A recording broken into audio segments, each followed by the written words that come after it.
Good morning, Teacher Casillas. My team and I are here because we want to interview you. We want to know about Afro-American slavery, and we would like for you to answer us a couple of questions. Okay. I'm going to start out with the first one. Do you know how slavery began? Well, I couldn't say I know exactly how slavery began. I could say that it began a long time ago. I'm talking about more than 2,000 years ago. Some of the first civilizations that used to have slavery were, for example, Egyptians. Without slaves, they wouldn't have been able to make all the pyramids that they have. And I also know for a fact that before the Egyptians, every time there would be a war between two countries, or no, let's say two countries, the country that lost would make the others their slaves.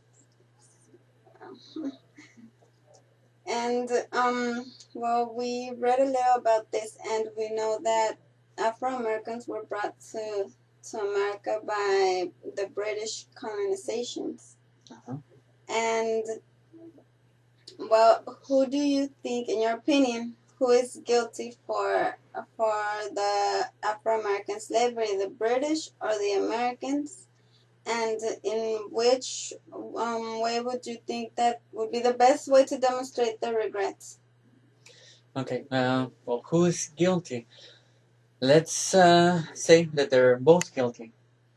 First of all, the British. The British are the ones that started colonizing America. Okay, and they brought with them slaves. But after the British in America in made and fought and won their independence, slavery was not abolished. They continue having slaves. So even though the British brought them at once, and then the British that started living in America got their own, uh, made their own country, they continued having slaves. And in the case of the British, I would say that the British were the first ones to abolish slavery, then followed the Americans, but the Americans had to have their own civil war in order to abolish it. And that was years afterwards. And how are they making up for it? Well, right now in colleges, there's a lot of colleges that accept minority groups. That is, for example, if you want to go to jail and you belong to a minority, let's say that you're one of the only um, Native American Indians that wants to attend to their college, they would give you priority amongst others. Why? Because they want to have a balance.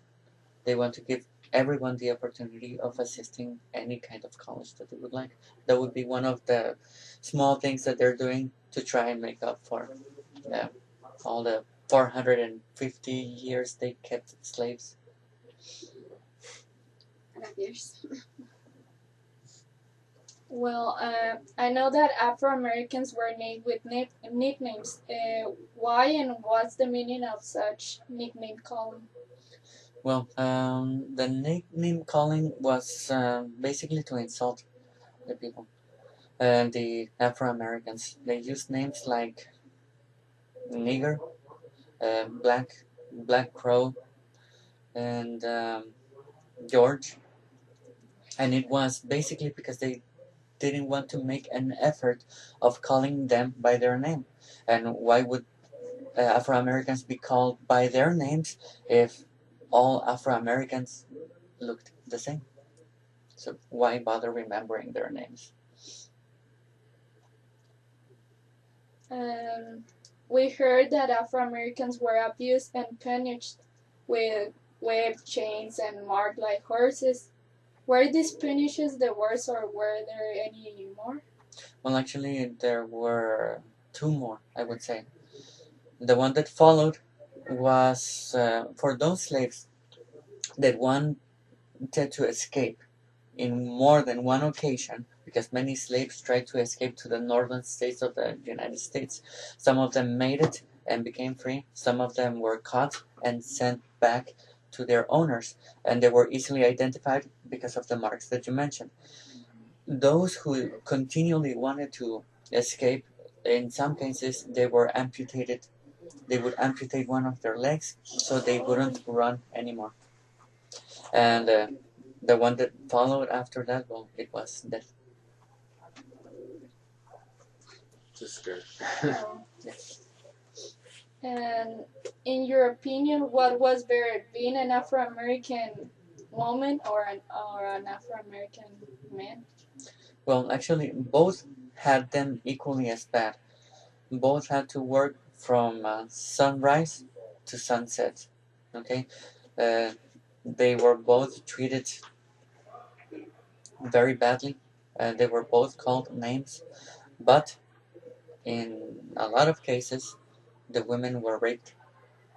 And I'm not talking about women who are over 18 years old. I'm talking about if a little Afro American girl was 11 or 12 years old and she was, you could say, good looking, then the owner would usually take advantage of that little girl and he would simply claim that she was his property. So, Um, do you think that ignorance is a powerful reason for discrimination, and why? Well, it is a powerful reason. Why? Because people take advantage of those people who are not aware of their rights. And it happens all the time. It happens in the United States, it happens here in Mexico. There are many students that don't know that they have their rights, that a teacher uh, doesn't always have to be true, and that sometimes the student may have the right to say, I don't agree with the way that you are grading, and the people, the teachers that are in charge, they would have to do something about it. So, yes, if you are ignorant of any kind of law, it's most likely that you're going to be affected by it. and also, what do you think, or what do you know about the 14th Amendment of the United States Constitution, and do you think it helped slaves back then? Okay. The 14th Amendment, if I recall correctly, is the one that said that Afro Americans were considered to be citizens. Okay. Before that, they were considered nothing. And how did it help? It did help them maybe to own a little piece of property, probably, to own a small farm so they could raise their cattle. But other than that, they were actually never, I like to say, permitted. They were never allowed to be fully successful, and they weren't all fully treated as citizens until the 1950s of our age. It didn't help that much.